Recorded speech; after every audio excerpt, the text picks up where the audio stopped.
غنی صاحب نے افغانستان میں آج انہوں نے یہ اپنی طرف سے پیشکش کی ہے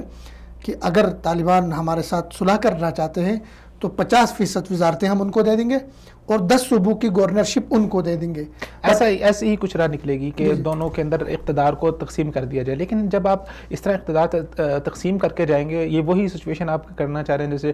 آپ اس طرح تو کر نہیں سکتے جس طرح آپ نے برٹش انڈیا نے ہندوستان کو 2 لخت کر دیا تھا, آدھا جو ہے وہ پاکستان کو دے دیا, آدھا انڈیا کو دے دیا. یہ سچویشن تو ہو نہیں سکتی کہ آدھا آپ جو اشرف غنی کی گورنمنٹ کو دے دیں اور آدھا آپ طالبان کو دے دیں. اور ان کو پتہ ہے, امریکہ کو پتہ ہے کہ طالبان گورنمنٹ بہت سٹرونگ ہے. اگر ہم نے کوئی ایسی ڈیل نہ بیچ میں کروائی تو وہ پورے کے پورے افغانستان کے اوپر قابض ہو جائیں گے. اس میں ایک اور چیز انہوں نے بڑی اہم بات جو کی تھی وہ یہ ہے کہ امریکہ یہ چاہ رہا تھا کہ افغانستان کے اندر انڈیا کو کردار دیں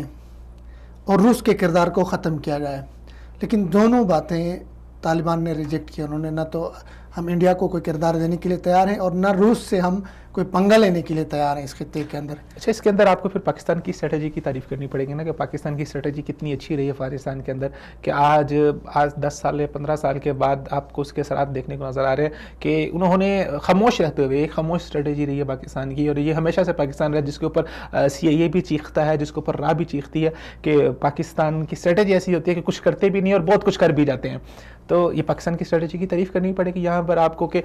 کچھ نہ کرتے ہوئے بھی انہوں نے بھارت کی مداخلت کو بھی, رشیا کی مداخلت کو بھی ختم کر دیا. اور بہت سارے ایسے عناصر ہیں جو افغانستان اور پاکستان کے تعلقات کو خراب کرنا چاہ رہے ہیں. اور پچھلے دنوں میں آپ کو دیکھنے میں آیا انہوں نے کئی ایسے اقدامات کیے ہیں, لیکن اس سب کے باوجود جو طالبان گورنمنٹ اگر وہاں پر آتی ہے تو میرے خیال سے وہ پاکستان کے آشیرواد کے اندر ہی رہے گی, اور پاکستان